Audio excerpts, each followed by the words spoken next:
시온 찬양대 은혜로운 찬양 고맙습니다. 마음이 밝아지는 찬양이고요, 또 경쾌하고 은혜로운 찬양이었습니다. 우리 주님이 기쁨으로 받아주신 줄 믿습니다. 내일부터는 또 이제 단계가 격상되면서 저희가 잠시 또 모여서 예배드리지는 못할 것 같습니다. 또 대면에서 저희가 다시 만나는 그날까지 우리 하나님께서, 신실하신 우리 주님께서 우리 성도님들의 가정과 또 삶의 현장을, 또 그 생업의 현장을 든든하게 지켜주시기를 주님의 이름으로 축복합니다. 지난주에 우리는 이 엘리 제사장의 무기력함과 그 아들들인 홈니와 비느하스의 도덕적 타락으로 인해서 결국 이 하나님께서 그 엘리 가문의 심판을 선언하는 내용을 들었습니다. 이제 오늘 우리가 읽은 본문에서는 엘리 가문에 임할 그 심판이 실현이 되는 이야기가 소개가 됩니다. 이 시간에는 오늘 본문을 통해서 언약궤가 아니라 회개가 필요합니다, 언약궤가 아니라 회개가 필요합니다 라는 제목으로 말씀 전하도록 하겠습니다. 1절과 2절 한번 보실까요? 같이 한번 읽습니다. 이스라엘은 나가서 블레셋 사람들과 싸우려고 에베네셀 곁에 진치고 블레셋 사람들은 아벡에 진쳤더니 블레셋 사람들이 이스라엘에 대하여 전열을 벌이니라. 그들이 싸우다가 이스라엘이 블레셋 사람들 앞에서 패하여 그들에게 전쟁에서 죽임을 당한 군사가 4,000명 가량이라.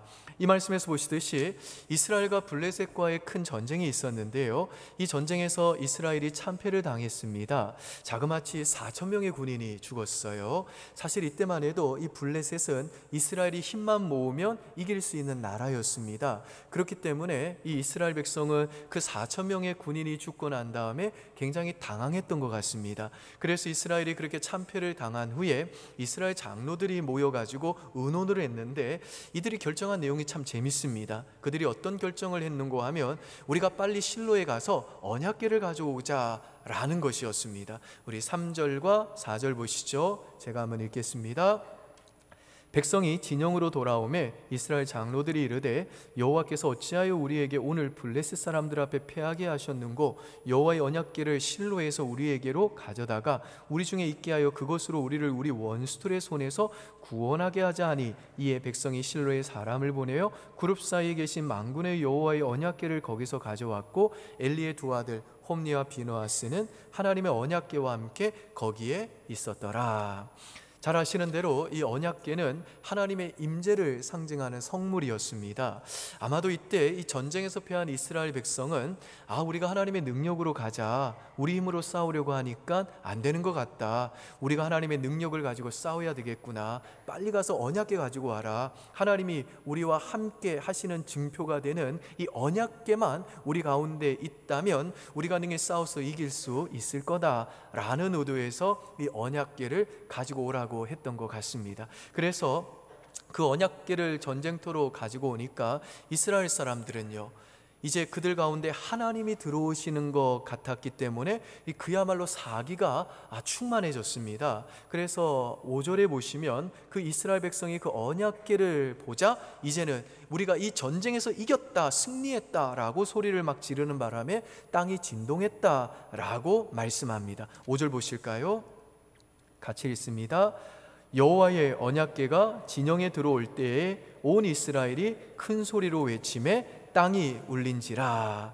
이와 같이 그 땅이 진동하는 것을 보고 이 블레셋 사람들도 깜짝 놀랐습니다. 이미 전쟁에서 승리해 가지고 상당히 사기가 살아있던 블레셋 군사들이었습니다마는 여호와의 언약궤가 이스라엘 진영에 들어왔다는 소식을 듣고는 여호와의 언약궤가 들어왔대, 이 언약궤는 하나님의 신을 상징하는 것이고 이스라엘 백성들의 그 신은 애굽의 신들을 물리친 신이 아니냐, 광야에서도 단 한 번도 전쟁에 패한 적이 없는 위대한 신이 아니더냐, 그런데 그 신이 지금 그들 가운데 들어왔으니 어찌하면 좋을꼬 하면서 오히려 불신자들이었던 그 블레셋 사람들이 더 두려워 떨었습니다. 우리 6절에서 9절 8절까지 한번 보실까요? 같이 한번 읽습니다. 블레셋 사람이 그 외치는 소리를 듣고 이르되 히브리 진영에서 큰 소리로 외치면 어찌 됨이냐 하다가 여호와의 궤가 진영에 들어온 줄을 깨달은지라. 블레셋 사람이 두려워하여 이르되 신이 진영에 이르렀도다 하고 또 이르되 우리에게 화로다, 전날에는 이런 일이 없었도다, 우리에게 화로다, 누가 우리를 이 능한 신들의 손에서 건지리요? 그들은 광야에서 여러 가지 재앙으로 애굽인을 친 신들이니라. 하지만 이 블레셋 군은 포기할 수가 없었습니다. 그래서 우리가 그래도 한번 나가서 싸워보자 하고 그들은 다시 싸우기로 결정을 하고 죽기를 각오하고 다시 전쟁터에 나갔습니다. 이스라엘 백성들도 이제는 언약궤가 들어왔기 때문에 그 언약궤를 가지고 의기양양하게 전쟁의 승리를 확신하면서 이제 전쟁터로 나갔습니다. 그런데 그 전쟁에서 이스라엘 백성은요, 다시 참패하고 자그마치 3만 명이 죽습니다. 3만 명이 죽었을 뿐만 아니라 그 언약궤도 블레셋에게 빼앗기고 엘리의 두 아들들인 홈니와 비느하스는 그 전쟁터에서 죽게 됩니다. 우리 9절에서 11절까지인데요, 같이 읽습니다.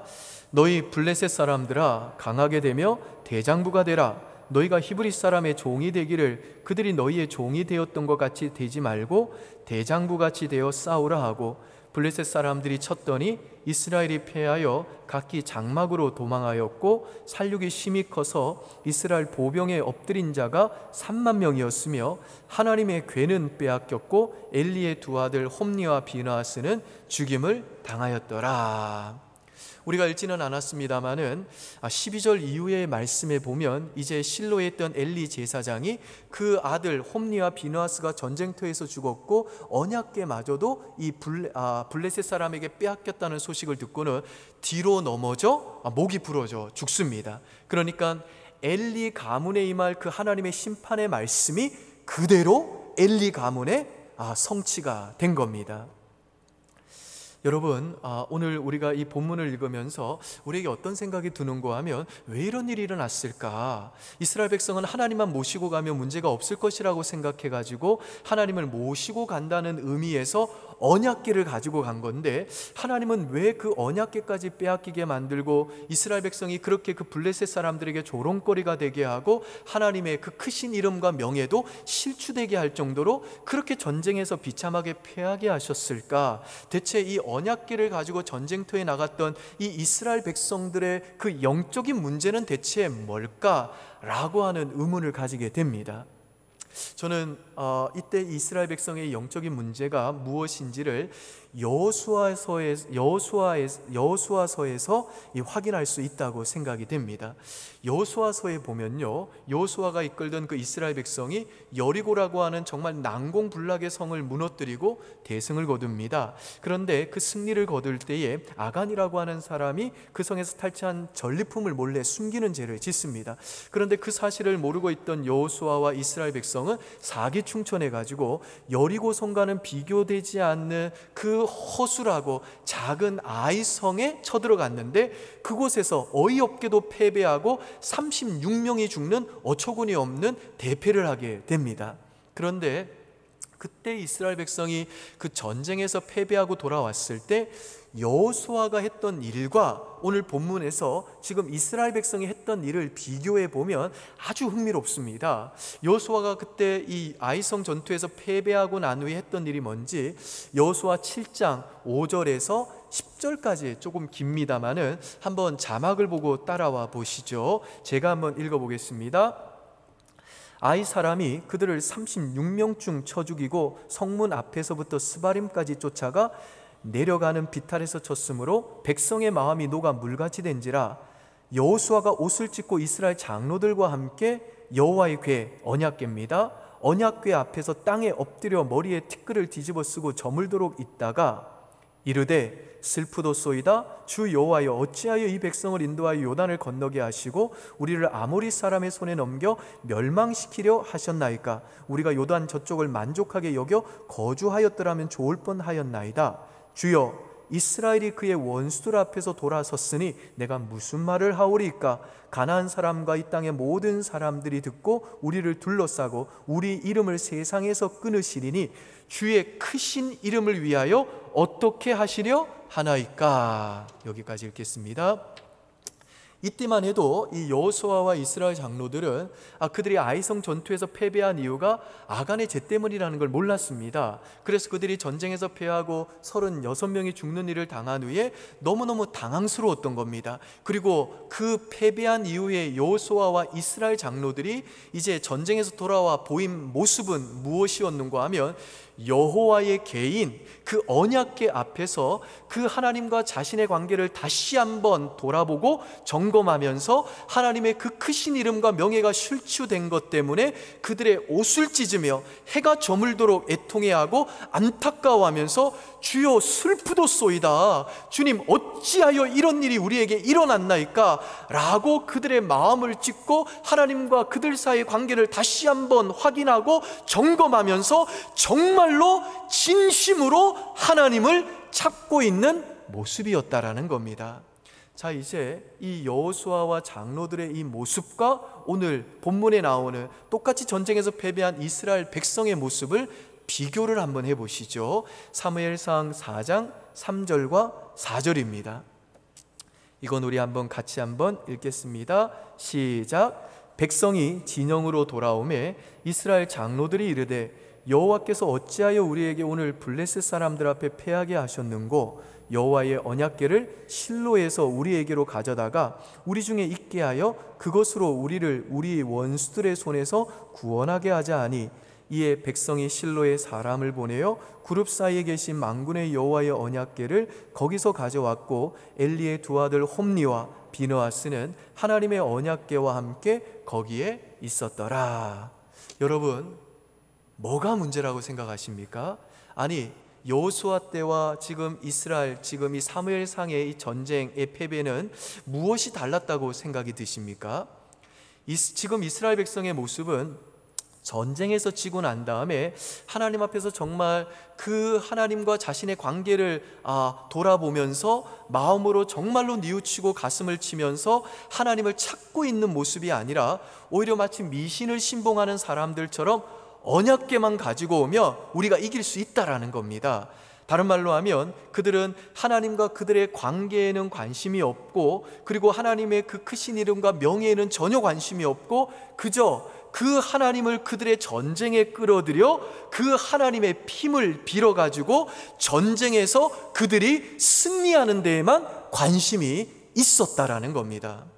그런데 여러분, 지금 이스라엘 백성이 전쟁에서 패한 이유는 뭐냐면 그들이 하나님을 떠났기 때문에 그런 겁니다. 그들이 전쟁에서 패한 이유는 그들이 하나님을 그들의 왕으로 인정하지 않고 그들이 그 하나님 말씀에 불순종하면서 도덕적으로 너무나도 타락했기 때문에 그런 겁니다. 따라서 그들이 전쟁에서 져서 비참하게 수치를 당하고 난 다음에 그들이 진정으로 해야 될 일은 무엇이었는가 하며 하나님과 나 사이의 관계를 다시 한번 점검하면서 내 안에 혹시 죄가 있는 건 아닐까, 그렇게 자신의 죄에 대해서 그들은 돌아보며 여호수아처럼 하나님 앞에 그 죄로 인해 가슴을 찢고 하나님 저희가 범죄하였나이다, 어찌하여 주님이 우리를 떠나셨나이까 하면서 주님 앞에 진심으로 애통하며 회개하고 다시 순종의 자리로 돌아갔어야 된다라는 말입니다.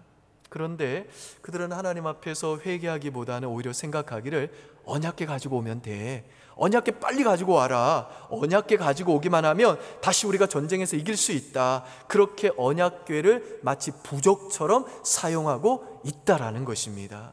마찬가지로 여러분, 우리들의 삶 가운데도 만일에 영적으로 부도덕하고 문란하고 하나님이 기뻐하지 않는 죄악이 있을 때 내가 그 죄악을 빨리 끊어버리면 그것이 곧 내가 하나님께로 돌아가는 것인데, 그럼에도 불구하고 그 죄를 끊기가 싫어가지고 그것 대신에 헌금을 하거나 예배에 참여하는 행위를 하면서 하나님 저 이거 했으니까 나를 불쌍히 여기시고 나를 그냥 지켜주시기를 바랍니다 라고 기도한다면 그것이 바로 언약궤를 부적처럼 가지고 전쟁터에 나가는 것과 같은 것이라는 말입니다. 그리고 그건 신앙이 아니라 그건 미신이고 내 죄악된 욕망을 이루기 위해서 하나님마저도 이용하려는 죄를 짓는 것이라는 말입니다.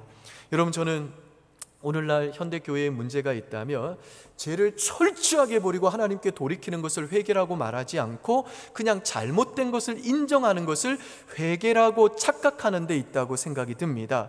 그러니까 내가 잘못한 것을 인정하며 그게 곧 회개라고 오늘날 그리스도인들이 착각하는 경향이 있더라는 것입니다.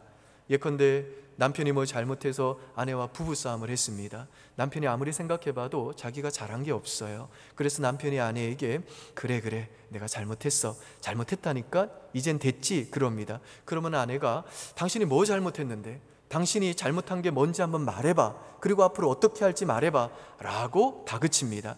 아내가 그런 말을 하는 이유는 뭐냐면, 의도는 뭐냐면 정말로 당신이 잘못했으면 잘못한 것을 보이라는 것입니다. 그런데 아내가 그렇게 말하면 남편은 어떻게 나오는가 하면, 아니 내가 잘못했다고 하는데, 그런데 자꾸 이렇게 따지면, 그리고 앞으로는 그렇게 하지 말라고 자꾸 이러면 나 못 참지 하고 또 화를 냅니다. 무슨 말인가요? 내가 잘못을 인정했다는 것만으로 나는 이미 벌써 회개했다라고 착각한다는 겁니다. 마찬가지로 우리는 하나님의 말씀에 불순종하고 죄를 지었을 때 하나님, 내가 잘못했습니다, 나를 용서해 주십시오라고 말하는데, 그런데 그 말이 정말로 치열하게 다시는 내가 그 죄를 짓지 않겠다는 결심으로 하나님 앞에 정말 그 죄를 부끄러워하고 두렵고 떨리는 마음으로 그 죄를 끊어버리고 하나님 앞에 돌아오려고 하는 그러한 모습을 보이려고 하는 것이 아니라, 오히려 내가 계속해서 그 죄 가운데 거하기 위해서 일단은 그 죄를 잘못했다고 인정함으로 당장에 나에게 임할 피해와 불이익을 피하기 위한 것이라면, 그 회개는요 하나님이 절대로 받아주지 않으시고 그 회개는 참된 회개가 결단코 아니라는 것입니다. 이찬수 목사님이 보호하심이라는 책에서 자기에게 이메일을 보낸 한 자매를 소개하셨습니다. 그 이메일의 내용이 뭐냐면, 그 자매가 결혼을 했는데 남편이 상습적인 폭력을 휘둘렀다는 내용이었습니다. 남편이 얼마나 심하게 때리는지 도무지 살 수가 없어가지고 이혼을 했는데 다시 친정으로 돌아갈 수도 없는 상황이었습니다. 그러던 중에 자신에게 따뜻하게 다가오는 직장 상사에게 마음을 빼앗겼는데 불행히도 그는 유부남이었습니다. 그러던 어느 날 이 자매가 예배 중에 성령의 은혜를 경험한 겁니다. 정결하신 성령님이 우리 안에서 역사하시며 제된 것들이 가책으로 다가오는데 이 자매에게도 동일한 일이 일어난 겁니다. 그렇게 성령님이 함께 하시니까 이 자매가 이제 예배 가운데 용기가 생겨가지고 그 남자와 관계를 하나님 앞에서 정리하기로 결단하고 집으로 돌아왔습니다. 그런데 예배를 드릴 때는 할 수 있을 것 같더니 막상 집에 돌아와 이별 통보를 하려니 죽을 것 같더라는 겁니다. 그래서 목사님께 도움을 받기 위해서 메일을 보낸 겁니다. 그때 이찬수 목사님이 그 메일을 받고 얼마나 마음이 아팠는지 모른다고 하시면서, 그렇지만 아주 냉정하고 혹독하게 이렇게 답을 써 보내셨다고 그럽니다. 자매님, 배에서 뛰어내려야 합니다. 하나님께서 싫어하시는 그 배에서 뛰어내려야 합니다. 유부남과의 관계를 깨끗하게 청산해야 됩니다.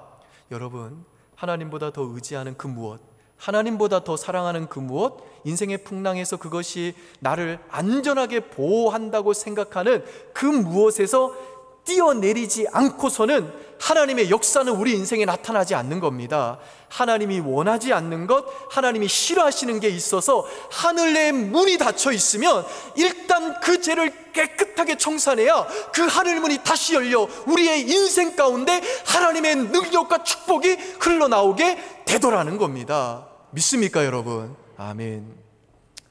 여러분, 엘리 제사장의 영적 무기력의 원인이 무엇이었나요?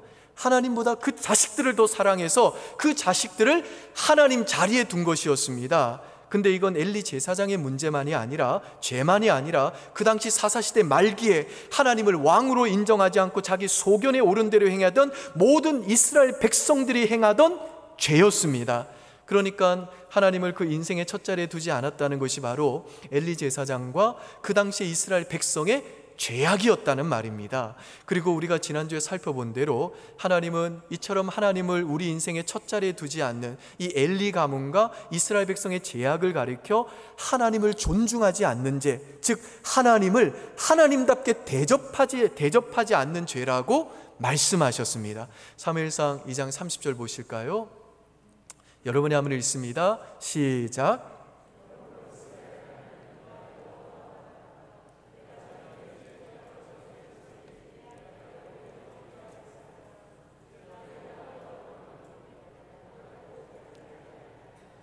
나를 존중히 여기는 자를 내가 존중히 여기고 나를 멸시하는 자를 내가 경멸하리라. 여러분, 회개란 뭐냐면 단순히 내 죄를 인정하는 게 회개가 아닙니다. 참된 회개는 죄를 인정하는 것에 그치는 것이 아니라 철저하고 치열하게 그 죄를 내려놓고 그 죄로부터 돌이켜 다시 하나님을 내 인생의 첫 자리에 두는, 하나님을 하나님답게 대접하는, 하나님을 하나님답게 존중하는 그 믿음과 순종과 헌신의 자리에 서는 것, 이게 바로 하나님이 우리에게 진정으로 원하시는 회개라는 것입니다. 이 볼펜 중에 우리가 잘 아는 모나미 153 볼펜이 있죠. 1963년 5월 2일 날 이게 만들어졌는데요. 그때 모나미 153 이름을 이제 직원들에게 공모를 한 겁니다.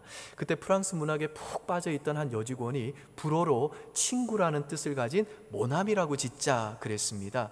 근데 뭔가 모나미 하면 이게 좀 아쉬운 게 있는 거예요. 그래서 그 당시에 송삼석 회장이 뭔가 뒤에 숫자가 좀 들어가면 좋겠다 그랬더니 5월 2일 날 이게 만들어졌으니까 502로 하자 막 이랬는데 어떤 직원이 153으로 합시다 그랬는 겁니다. 그래서 153이 뭐냐 그랬더니 화투에서 가보래요.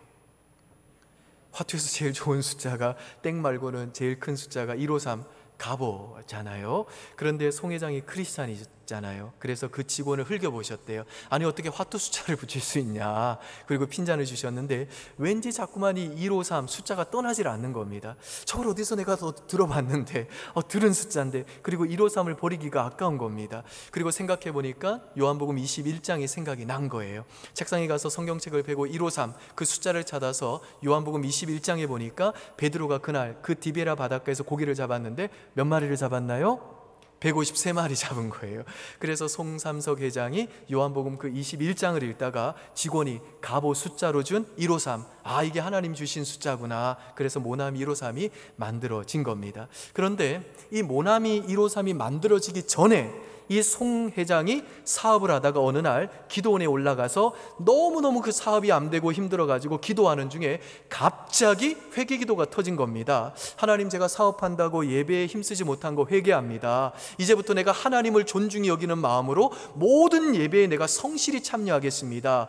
여러분, 하나님을 하나님답게 대접하는 거, 하나님을 하나님답게 존중하는 그 경건 생활의 시작은 어디서부터 시작이 됩니까? 예배 참석부터 시작이 되는 거잖아요. 그러니까 이분이 아주 기본부터 회개를 한 겁니다. 그 다음에 내가 마음을 다해서 예배 드리겠습니다 하고, 그 다음에 이제 또 사업하는 사람이다 보니까 이분이 자본이 쪼들릴 때마다 하나님 앞에 11조와 헌금을 게을리한 겁니다. 그래서 내가 이제부터는 물질이 아니라 오직 하나님이 내 인생의 주인이심을 믿고, 내가 정말 망해도 좋으니까 물질에 끌려다니지 않고 오직 하나님이 내 인생의 주인이심을 믿고 그 하나님의 영광을 위해 하나님이 주신 물질 사용하겠다고, 그런 믿음으로 11조를 하나님 앞에 철저하게 드리고 헌금 생활에 성실하겠습니다 라고 서원을 드렸습니다. 그리고 바쁘다 보니까 이분이 그냥 쓰러져 자는 날이 많은 겁니다. 그래서 송 회장이 내가 매일매일 하나님과 말씀 묵상과 통독 통해서 하나님과 기도로 교제하는 일에 힘쓰겠습니다.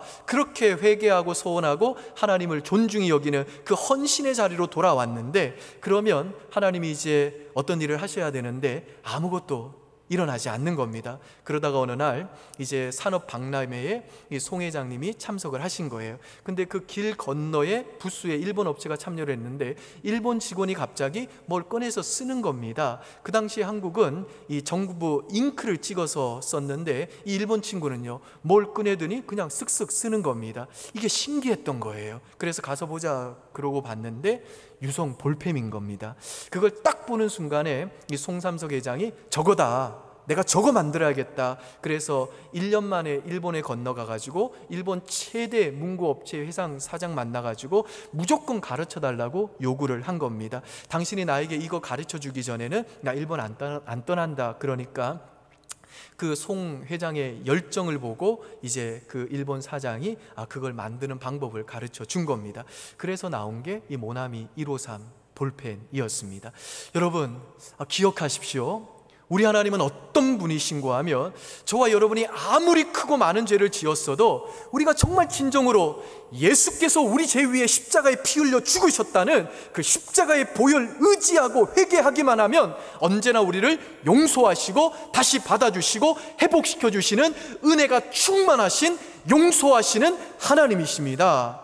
그래서 우리들이 정말 내 죄를 인정하는 것에 그치지 아니하고 철저하고 치열하게 그리스도의 보혈을 의지하고 그 죄를 내려놓고 그 죄로부터 돌이켜 회개하고 하나님을 존중하여 하나님을 다시 하나님답게 대접하겠다고, 하나님을 내 인생의 첫 자리에 두겠다고 그 하나님 앞에 헌신하기로 결단하기만 하면, 우리 하나님은요, 자기를 존중히 여기는 자를 반드시 존중히 여기시는 분이기 때문에 그 하나님은 우리의 모든 죄를 용서해 주실 뿐 아니라 우리들이 정말 하나님 앞에 헌신할 수 있도록 모든 은혜와 모든 축복을 아낌없이 공급해주고 우리들에게 반드시 새로운 인생의 길을 열어주시는 하나님이신 줄 우리 성도님들 믿을 수 있기를 바랍니다.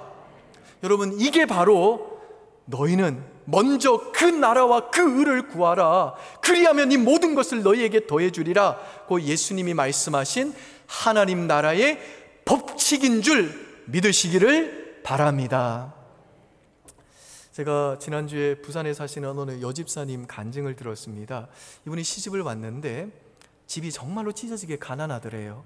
그리고 그 시어머니가 시집살이를 얼마나 모질게 시키는지 너무 힘들었다고 그러는 거예요. 게다가 남편은 알코올 중독에 술만 먹었다고 하면 칼 들고 협박하고 죽인다고 그러고, 의처증은 또 얼마나 심한지 지금까지도 이분이 스마트폰을 못 쓰고 폴드폰을 쓰신대요. 왜냐하면 남편의 그 의처증 때문에 다른 사람에게 문자 보내는 걸 절대로 못하게 하는 겁니다. 그러니 그 긴 세월을 수십 년 견디는 게 그게 뭐 어디 쉬웠겠습니까? 그리고 1년에 제사만 12번, 12번 그걸 다 받아내면서 이 여집사님이 그렇게 수십 년을 사신 거예요. 근데 남편 바라보고 시댁 바라보니까 어디 살 수 있습니까? 살 수가 없죠. 당장 이혼하고 싶죠. 하지만 그 삶의 여정에서 그분이 만난 예수님 때문에 이분이 버틸 수 있다라고 말씀하시면서 하루 종일 그 노상에서 장사하고 이제 그 부산의 만덕 터널을 지나오며 꼭 그 터널을 지날 때마다 우리 주님께서 자신을 꼭 안아주는 것 같은 그런 영적인 체험을 하시면서 이분이 그 모진 세월을 견뎌내셨답니다. 그런데 이분이 딸이 한 명 있는데 이 딸이 친구 따라 점집을 간 거예요. 가니까 그 점집에 왜 이렇게 방을 들고 막 흔들잖아요. 근데 이 점쟁이가 용한 점쟁이였던 것 같아요. 진짜 이 귀신 들린 귀신의 힘을 빌어 점을 치는 점쟁이였던 것 같은데, 방울을 막 이렇게 흔들면서 야 여기에 하면서 이렇게 그 집안에 12조상씩 내모은 쫓아버린 엄마를 두는 사람이 있어! 딱 그러는 거예요. 실제로 그 여집사님이 하다가 도무지 예수님 앞에 너무너무 미안해가지고 그 예수님에 대한 믿음 때문에 나 이제 제사만은 못하겠다 하면서 이 1년에 12번 하던 그 제사를 내던져 버린 겁니다.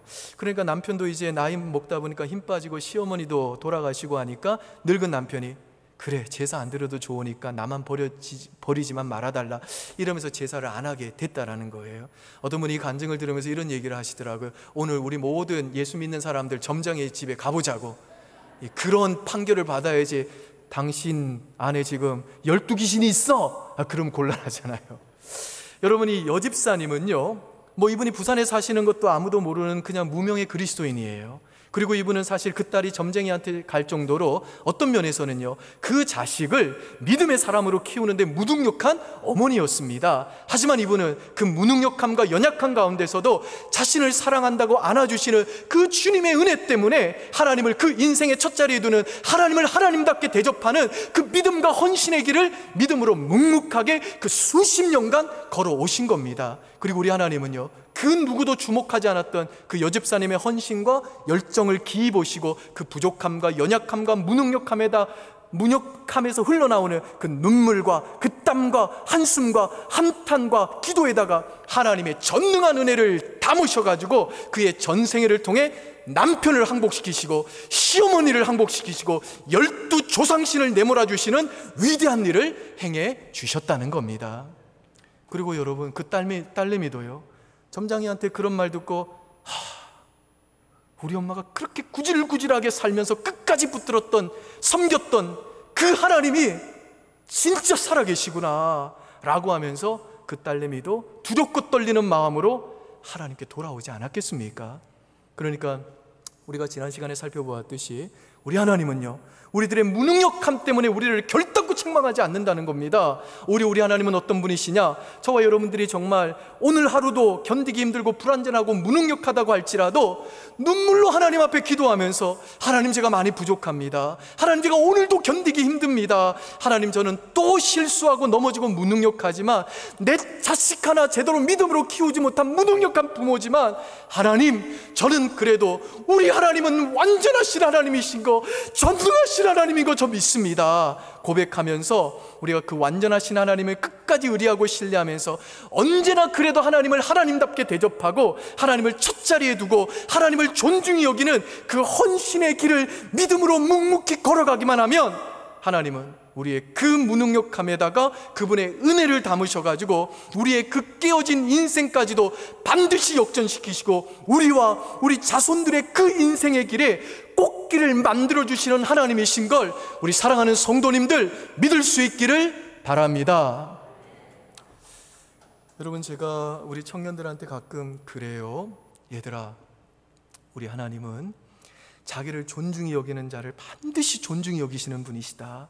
그러니 너희들 제발 청년의 때에 다시는 되돌아오지 않을 이 황금 같은 청년의 때에 부디 한번 미친 척하고 하나님 말씀 믿고 죄 빼고 다 해봐라. 정말 내가 할 수 있는 건 내가 다 너희들 도와줄 테니까 죄 빼고 다 해봐라. 지금 너희들의 그 현실에 너무 좌절하고 낙심해 있지 말고, 또 다른 사람과의 비교해서 오는 열등감에 빠져 있지 말고, 나는 흙수저라고 하면서 현실에 그렇게 패배감에 쩔어 있지 말고, 망해도 좋으니까 실패해도 좋으니까 내가 정말 너희들 도움이 될 수 있는 건 다 도와줄 테니까 제발 너희의 인생을 절대로 실망시키지 않을 이 변치 않고 영원하고 신실한 이 하나님 말씀에다가 미친 척하고 너희들의 인생을 한번 맡겨봐라.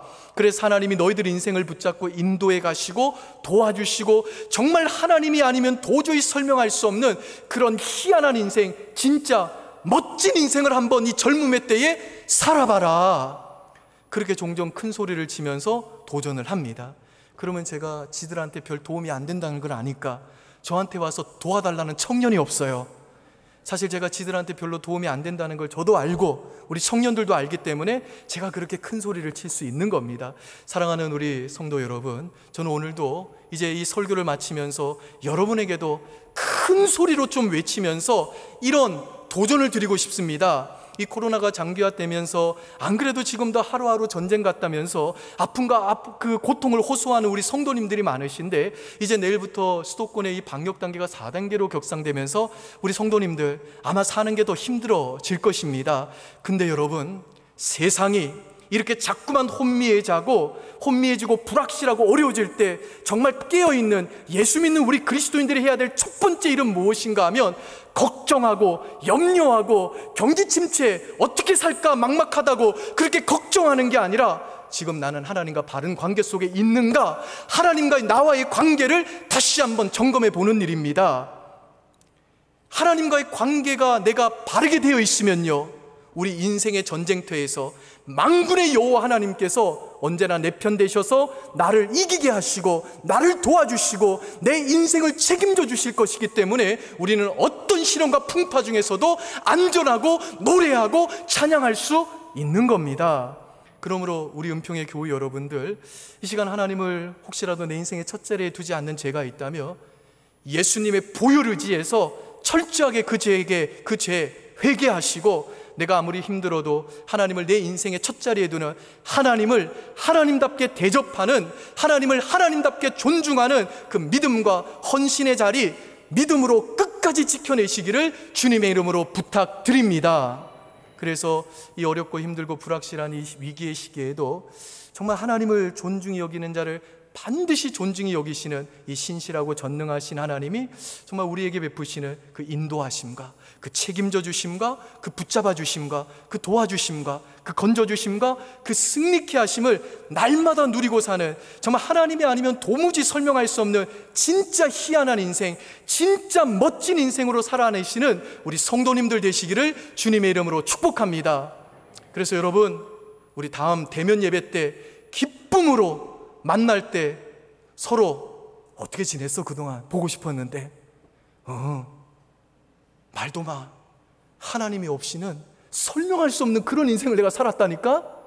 진짜 멋진 인생 살았다니까? 그렇게 서로 간증하고 격려하는 우리 은평의 모든 교우들 되시기를 주님의 이름으로 축원드립니다. 아멘. 기도하겠습니다. 아버지, 또다시 코로나 최고 단계가 격산되면서 우리 사랑하는 성도들의 또 내일부터의 삶이 어떻게 펼쳐질지 모르고 또 그 인생이 참 쉽지 않을 것으로 예상이 됩니다.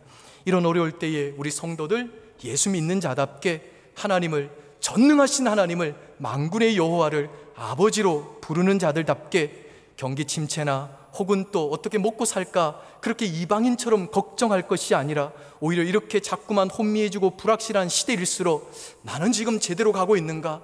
나는 지금 하나님 앞에 바른 믿음으로 살고 있는가? 나는 정말 지금 하나님 앞에 하나님을 하나님답게 대접하는, 하나님을 내 인생의 첫 자리에 두는 인생을 살고 있는가? 그래서 오늘이라도 내가 주님 오시면 부끄럽지 않은 인생을 살고 있는가? 그렇게 하나님과 자신의 관계를 점검할 수 있도록 은혜 내려 주시옵소서. 그래서 정말 하나님을 내 인생의 첫 자리에 두지 않는 죄가 있다면 예수님 보혈 의지에서 철저하게 회개하고, 힘들면 힘들수록 더욱더 하나님을 하나님답게, 하나님을 내 인생의 첫 자리에 두는, 하나님을 존중히 여기는 그 순종과 헌신의 자리를 끝까지 지켜낼 수 있도록 우리 사랑하는 성도들을 성령으로 붙잡아 주시고, 우리 사랑하는 성도들에게 믿음의 복을 허락해 주시옵소서. 그래서 우리가 다음에 만날 때에는 정말 어떻게 지냈어? 그렇게 서로 이야기를 나눌 때 하나님은 정말 자기를 존중히 여기는 자를 존중히 여기시더라고. 그 하나님이 정말로 내 인생을 책임져 주시고 붙잡아 주시는 정말 희한한 인생, 멋진 인생을 살았노라 간증하고 기뻐하며 서로를 격려하는 우리 모든 은평의 권속들 될 수 있도록 복을 내려 주시옵소서. 감사드리며 예수님 이름으로 기도합니다. 아멘. 우리 다 함께 자리에서 일어나셔서 하나님께 찬송하시겠습니다.